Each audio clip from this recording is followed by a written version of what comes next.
Baru-baru ini, begitu banyak kolam bekas tambang timah di Kepulauan Bangka Belitung menunggu untuk direklamasi. Ancaman kematian membayangi masyarakat sekitar, termasuk adanya dugaan radiasi yang dapat membahayakan kesehatan. Ancaman bahaya membayangi lokasi-lokasi kolong atau bekas tambang yang belum dipulihkan. Peristiwa kematian warga saat beraktivitas di kolong sering kita dengar, karena memang digunakan masyarakat. Sementara kawasan itu belum aman. Kondisi kolong saat ini sudah berubah menjadi kolam penampungan air. Kerap digunakan masyarakat untuk berbagai keperluan. Ironisnya, lokasi tersebut juga menjadi tempat bermain anak-anak. Belum ada plang, setidaknya menyatakan ini belum direklamasi. Airnya belum aman. Kolong juga berpotensi menjadi tempat peralihan habitat reptil seperti buaya. Juga memicu perkembangan jentik nyamuk di genangan bekas tambang. Tentunya ini membahayakan keselamatan dan kesehatan. Tidak hanya ancaman bahayanya, kolong-kolong bekas tambang timah yang ada di Kepulauan Bangka Belitung, sejauh ini ancaman radiasi di bekas galian tambang senantiasa harus disikapi sejak dini. Potensi radiasi memang bukan anggapan semata, sebab selama ini Bangka Belitung diketahui memiliki kandungan mineral timah yang bersifat radioaktif. Salah satunya berupa thorium yang diyakini memiliki kualitas lebih baik dibanding negara lainnya. Thorium kini disebut sudah tua dengan kualitas yang diyakini lebih baik. India juga punya, tapi masih muda. Sementara China juga pernah berbicara thorium, tapi kita tidak tahu apakah sumbernya dari Bangka Belitung atau mereka sendiri yang punya. Jejak geologis yang begitu tua di Bangka Belitung diperkuat juga dengan keberadaan bebatuan di sepanjang pantai yang ditaksir sudah berusia jutaan tahun. Terlepas adanya potensi sampingan, program reklamasi terbaik adalah menutupi bekas tambang yang memulihkannya seperti sedia kala. Berdasarkan PP 78 tahun 2010 tentang reklamasi dan pasca tambang, mengatur pemulihan kolong eks tambang harus ditutup dulu. Faktanya, banyak dibiarkan menganga begitu saja, rentan bahaya bagi masyarakat sekitar.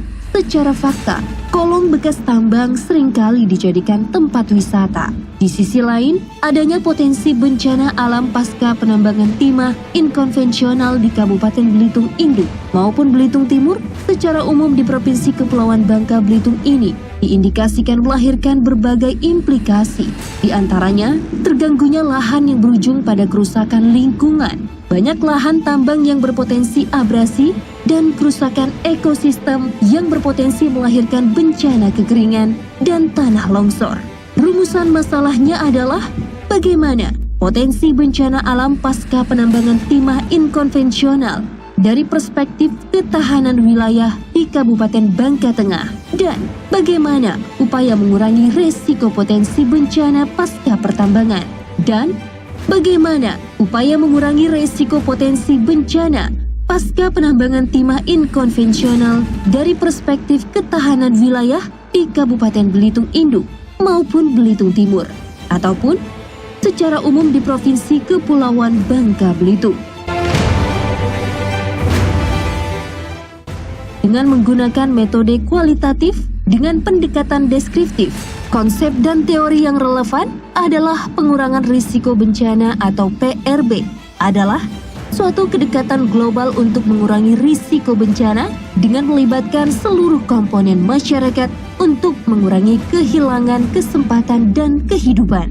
Dari hasil pembahasan, diperoleh pemahaman bahwa pertambangan dipahami merupakan potensi bencana dengan bahaya ikutannya, perubahan bentang alam, erosi dan sedimentasi, gangguan stabilitas lereng, hilangnya habitat flora fauna, abrasi pantai, perubahan peruntukan lahan, penurunan kualitas air, dan kerusuhan sosial. Sehingga melakukan kebijakan insentif ekonomi untuk mendorong terjadinya dampak positif dan memperbaiki pendekatan reklamasi lahan bekas tambang timah, yaitu dari penanaman kayu-kayuan yang tidak memberikan manfaat langsung bagi masyarakat. pemerintah daerah perlu segera melakukan langkah menyiapkan sumber ekonomi baru pasca penambangan timah. Sejauh ini harus disikapi dan dicarikan sebuah solusi guna mengurangi risiko bencana.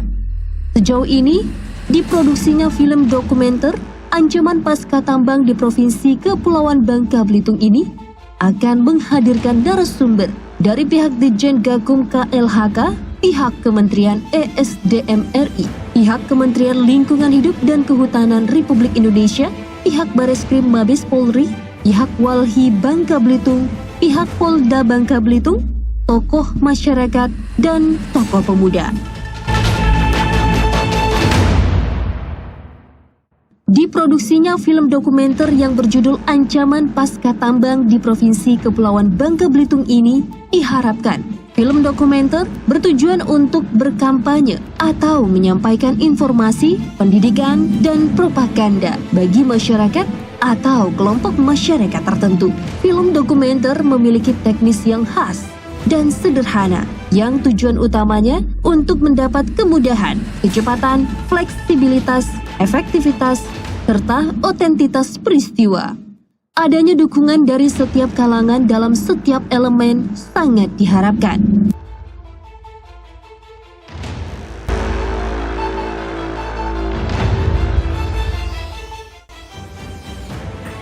Provinsi Bangka Belitung merupakan salah satu kabupaten yang kaya akan potensi tambang timah. Di samping bahan galian industri lainnya, hampir 30% wilayah kabupaten ini merupakan lahan pertambangan timah, baik yang dikelola oleh PT Timah Tbk, PT Kobatin, maupun usaha pertambangan rakyat. PT Timah Tbk di kabupaten ini 55.344,08 hektar, sedangkan kuasa penambangan PT Kobatin seluas 41.680 hektar tersebar seluas 41.680 hektar tersebar pada 4 kecamatan, yaitu Kecamatan Koba seluas 21.383 hektar, Kecamatan Air Gegas seluas 3.974 hektar, Kecamatan Payu seluas 15.965 hektar, dan Kecamatan Sungai Selan seluas 358 hektar. Berawal dari aktivitas penambangan yang dilakukan oleh PT Timah Tbk dan PT Kobatin di wilayah Kabupaten Bangka Tengah, dan adanya peluang untuk menambang timah di lahan KP milik PT Timah Tbk dan Kobatin, serta tergiur pendapatan yang instan dari kegiatan penambangan timah di Tenggarai telah merubah pola pikir masyarakat sekitarnya yang semula bermata pencaharian sebagai petani, pedagang, dan nelayan, beralih menjadi pelaku-pelaku usaha pertambangan timah. Meskipun pada kenyataannya, pemerintah daerah Kabupaten Bangka Tengah telah mengeluarkan Peraturan Daerah Nomor 08 Tahun 2007 tentang pokok-pokok pertambangan umum, namun hal ini tidak menyurutkan tumbuhnya usaha-usaha pertambangan rakyat ilegal. Maraknya usaha-usaha pertambangan rakyat tanpa izin, di sisi lain dapat meningkatkan produksi biji timah yang cukup signifikan dan memicu munculnya tempat-tempat peleburan biji timah skala kecil milik masyarakat. Namun, aktivitas penambangan timah ini berdampak pada terganggunya lahan dan mengarah pada kerusakan lingkungan. Berdasarkan observasi awal yang dilakukan oleh peneliti, perubahan kimiawi akibat penambangan berdampak negatif terhadap air tanah dan air permukaan, sementara perubahan fisik berupa perubahan morfologi dan topografi lahan dan perubahan biologis serta gangguan terhadap flora, fauna, dan mikroorganisme lahan. Diindikasikan melahirkan berbagai implikasi, di antaranya terganggunya lahan yang berujung pada kerusakan lingkungan. Banyak lahan tambang berpotensi abrasi dan kerusakan ekosistem yang berpotensi melahirkan bencana kekeringan dan tanah longsor, di mana tambang inkonvensional atau TI menjadi kerusakan terbesar kerusakan lahan dan hutan yang mencapai 150.000 hektar atau 30% luas wilayah hutan Bangka Belitung. Di kawasan pantai dan bakau, terjadi kerusakan ekosistem akibat lumpur dari lokasi TI yang dibuang ke aliran sungai, sehingga mencemari air sungai. Pada umumnya, bekas pertambangan TI dibiarkan tanpa ada upaya reklamasi lahan, sehingga meninggalkan relief bumi yang lubang-lubang dan biasa dinamakan sebagai kolong. Lubang-lubang itu berisi air hujan dan menjadi tempat subur perkembangan nyamuk Anopheles. Akibatnya, penularan penyakit malaria, dampak penambangan timah terhadap keadilan sosial dan kerusakan lingkungan cukup tinggi. Aktivitas TI juga telah mengakibatkan kerusakan pada daerah aliran sungai atau das, hutan lindung, dan hutan produksi. Wilayah TI pun tidak hanya dilakukan di lahan baru saja, tetapi juga pada lahan yang telah ditinggalkan PT Timah Tbk. Aplikasi atau dampak negatif berupa potensi bencana seperti kekeringan, banjir abrasi, dan endemi malaria tersebut sangat mengganggu ketahanan wilayah, di mana kenyataan terganggunya ketahanan wilayah lambat laun berdampak pada ketahanan ekonomi yang melemah, akan menurun produksinya. Ketahanan sosial pun mengalami dampak yang sama, di mana masyarakat menjadi lebih berperilaku konsumtif,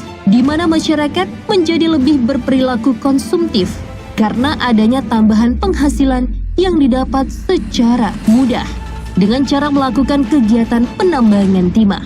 Dampak sosial lain adalah munculnya kelompok-kelompok penambang di masyarakat yang seringkali bersifat primordial, yang tidak jarang menjadi sumber perselisihan untuk mendapatkan wilayah tambang. Semua potensi bencana yang melahirkan berbagai implikasi negatif, terutama dilihat dari perspektif ketahanan wilayah secara teoritis, dapat digolongkan sebagai potensi bencana alam yang menjadi akibat ulah manusia atau man-made disaster, dengan segala kerugian yang ditimbulkannya dalam kehidupan berbangsa dan bernegara. Bencana alam merupakan salah satu bentuk ancaman di antara ancaman lain yang dapat membahayakan keselamatan bangsa dan negara. Hal ini secara langsung maupun tidak langsung tentu saja dapat mempengaruhi kuat lemahnya pertahanan dari suatu negara. Pembangunan yang memadukan lingkungan hidup termasuk sumber daya alam menjadi sarana untuk mencapai keberlanjutan pembangunan dan menjadi jaminan bagi kesejahteraan dan mutu hidup generasi masa kini dan generasi masa depan. Dengan demikian, lingkungan hidup Indonesia harus dikelola dengan prinsip melestarikan fungsi lingkungan hidup yang serasi, selaras, dan seimbang untuk menunjang pembangunan berkelanjutan.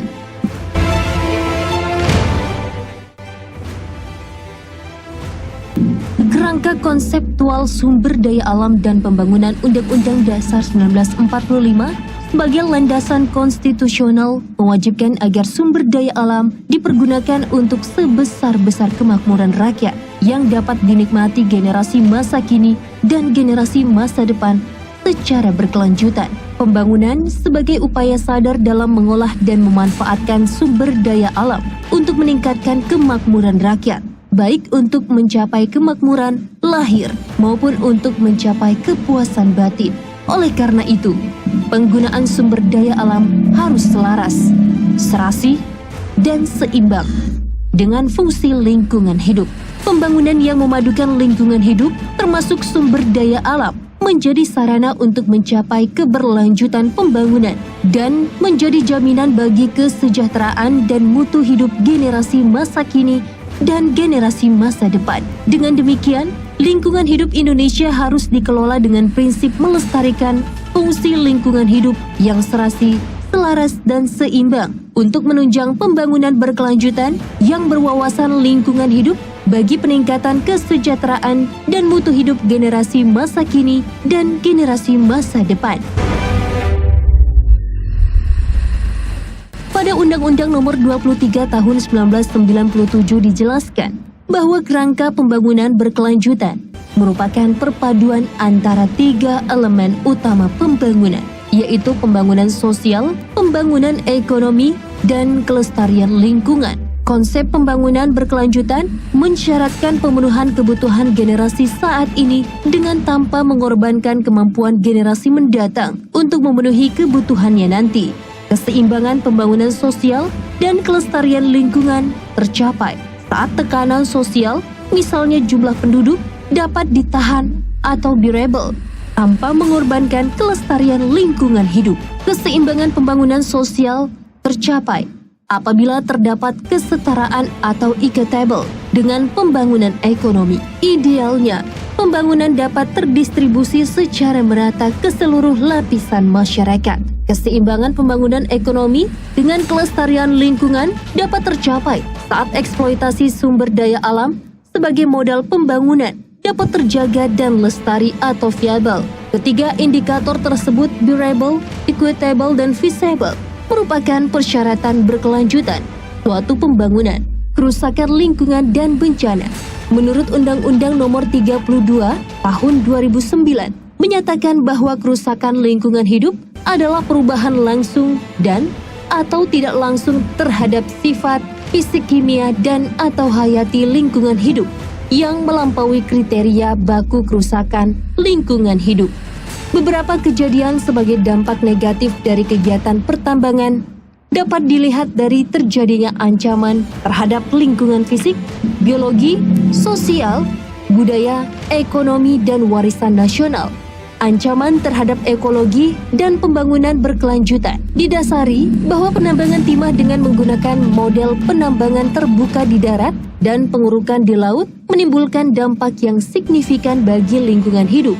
Maka, analisa mengenai dampak lingkungan atau AMDAL menjadi prasyarat dalam penertiban suatu izin penambangan, baik dalam KP maupun KK. Hal ini digariskan dalam Undang-Undang Nomor 23 Tahun 1997, Pasal 18 tentang pengelolaan lingkungan hidup yang menetapkan bahwa kegiatan usaha dan atau kegiatan yang menimbulkan dampak besar dan penting terhadap lingkungan hidup wajib memiliki analisis mengenai dampak lingkungan untuk memperoleh izin melakukan usaha dan atau kegiatan. Kerusakan lingkungan jika dibiarkan dapat menimbulkan terjadinya suatu bencana, di mana bencana itu sendiri adalah peristiwa dan atau rangkaian peristiwa yang mengancam, mengganggu kehidupan dan penghidupan masyarakat yang disebabkan baik oleh faktor alam atau faktor non-alam maupun faktor manusia sehingga mengakibatkan timbulnya korban jiwa manusia, kerusakan lingkungan, kerusakan harta benda, dan dampak psikologis. Kerusakan lingkungan beserta ekosistem di dalamnya yang diakibatkan oleh penambangan timah baik di darat maupun di laut secara lambat laun bila dibiarkan akan menimbulkan terjadinya bencana. Bencana bagi suatu bangsa merupakan ancaman yang dapat melemahkan ketahanan bagi bangsa itu sendiri. Sehingga sedapat mungkin setiap bangsa menghindari terjadinya bencana demi tetap kokohnya ketahanan negara. Pengurangan risiko bencana atau PRB adalah suatu kedekatan global untuk mengurangi risiko bencana dengan melibatkan seluruh komponen masyarakat untuk mengurangi kehilangan kesempatan dan kehidupan. Kegiatan pengurangan risiko bencana di Indonesia dalam implementasinya akan disesuaikan dengan rencana pengurangan risiko bencana pada tingkat regional dan internasional, di mana masyarakat merupakan objek, subjek, sekaligus sasaran utama pengurangan risiko bencana dan berupaya mengadopsi kearifan lokal dan pengetahuan tradisional yang ada dan berkembang di masyarakat. Sedangkan pemerintah bertugas mempersiapkan sarana, prasarana, dan sumber daya yang memadai untuk melaksanakan kegiatan tersebut. Selanjutnya, proses pengurangan risiko bencana di Undang-Undang Nomor 24 Tahun 2007 tentang penanggulangan bencana Nomor 23 Tahun 2001, Resolusi Nomor 60/195 Tahun 2001 tentang strategi internasional untuk pengurangan risiko bencana. International Strategy for Disaster Reduction Indonesia mengalami perubahan paradigma penanggulangan bencana. Terdapat 3 hal penting terkait dengan perubahan paradigma ini, yaitu A. penanggulangan bencana tidak lagi terfokus pada aspek tanggap darurat, tetapi lebih pada keseluruhan manajemen risiko. B. Perlindungan masyarakat dari ancaman bencana oleh pemerintah merupakan wujud pemenuhan hak asasi rakyat dan bukan semata-mata karena kewajiban pemerintah. Penanggulangan bencana bukan lagi hanya urusan pemerintah, tetapi juga menjadi urusan bersama masyarakat.